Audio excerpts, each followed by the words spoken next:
लोहा को जंग के सिवाय कोई नहीं हरा सकता और इंसान को खुद की सोच के सिवाय। रतन टाटा। रतन टाटा एक ऐसा नाम जो इंडियन इंडस्ट्री का पर्याय बन गया है, इनोवेशन और रेजिलियंस की भावना को दर्शाता है। उनका जर्नी जो टाटा मोटर्स के उदय के साथ जुड़ा है, विजनरी लीडरशिप की पावर को दिखाता है। हम्बल बिगिनिंग से लेकर ग्लोबल ऑटोमोटिव डोमिनेंस तक, टाटा मोटर रतन टाटा के नेतृत्व में एक डोमेस्टिक प्लेयर से इंटरनेशनल फोर्स बन गया। टाटा ग्रुप, जिसकी स्थापना जमशेदजी टाटा ने 19वीं सदी के अंत में की थी, ट्रस्ट और नेशनल प्राइड की नींव पर बना था। शुरुआत में टेक्सटाइल्स पर ध्यान केंद्रित करते हुए ग्रुप ने स्टील, पावर और अंततः ऑटोमोबाइल्स में विविधता लाई। यह एक्सपेंशन भारत के विकास में योगदान करने के उनके गहरे विश्वास को दर्शाता है।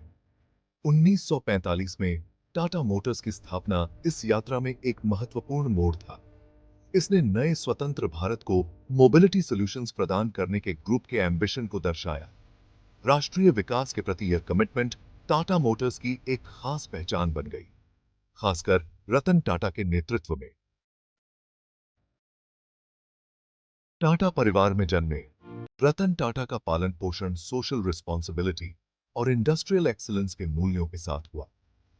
उन्होंने भारत के इकोनॉमिक और सोशल फैब्रिक पर टाटा समूह के प्रभाव को खुद देखा।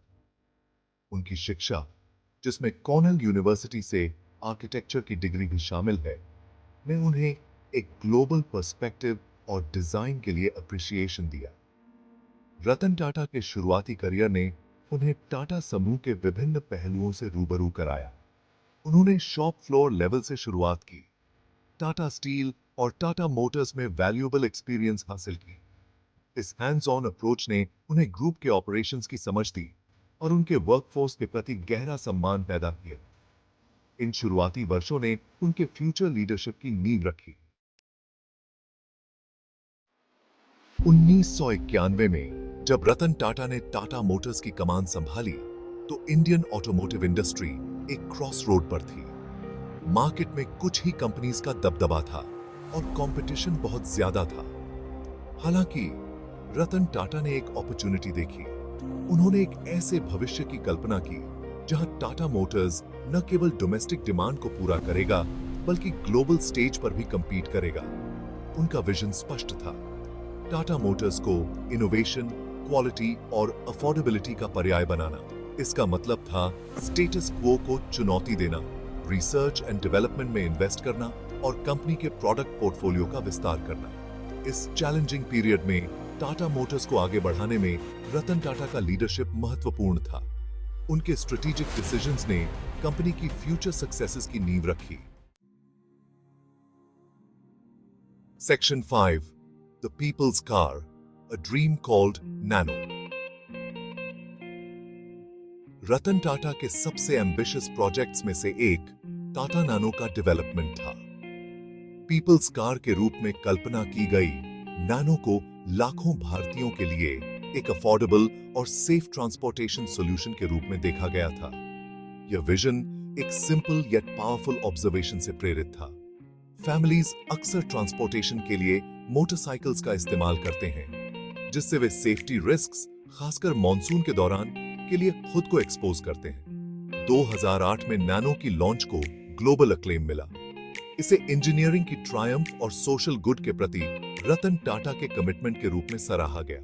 कार की कॉम्पैक्ट डिजाइन, फ्यूल एफिशिएंसी और रिमार्केबली लो प्राइस पॉइंट ने इसे इंडियन पॉपुलेशन के एक बड़े हिस्से के लिए एक्सेसिबल बना दिया। नैनो इनोवेशन और अफोर्डेबिलिटी का सिंबल बन गई, जो रतन टाटा के इंक्लूसिव डेवलपमेंट के विजन को दर्शाती है। Section 6, a global footprint, the Jaguar Land Rover acquisition। 2008 में रतन टाटा के नेतृत्व में टाटा मोटर्स ने आइकॉनिक ब्रिटिश ब्रांड्स जैगुआर और लैंड रोवर का एक्विजिशन करके एक बोल्ड मूव किया।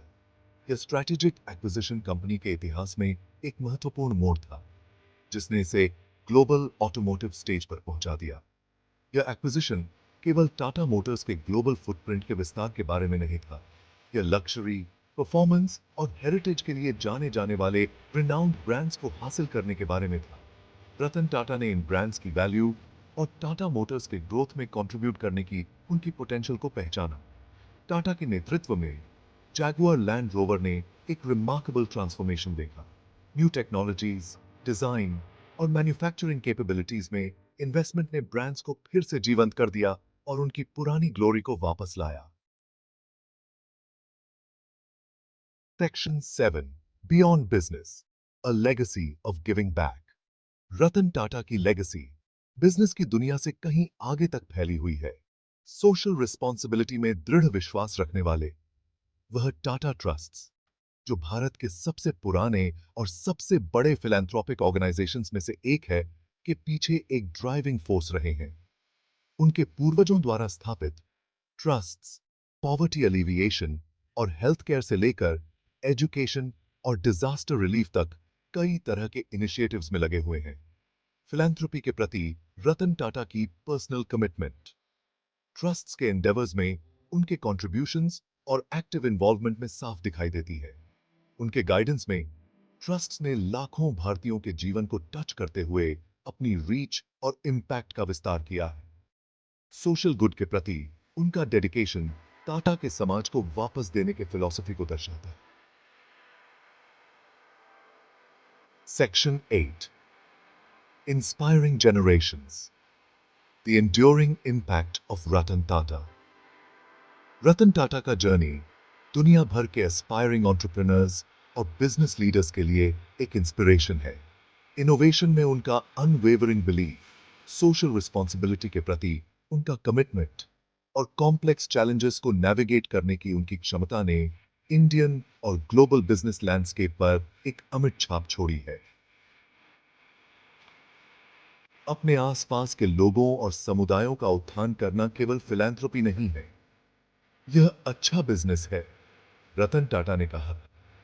उनकी कहानी हमें सिखाती है कि सक्सेस केवल प्रॉफिट्स के बारे में नहीं, यह दुनिया में कुछ अलग करने के बारे में है। रतन टाटा का जीवन और काम इस फिलॉसफी को दर्शाता है, जो जेनरेशंस को बड़े सपने देखने, चुनौतियों का सामना करने और एक्सीलेंस के लिए प्रयास करने के लिए प्रेरित करता है, जबकि वैल्यूज और एक बेहतर भविष्य के प्रति कमिटमेंट के साथ ग्राउंडेड रहता है।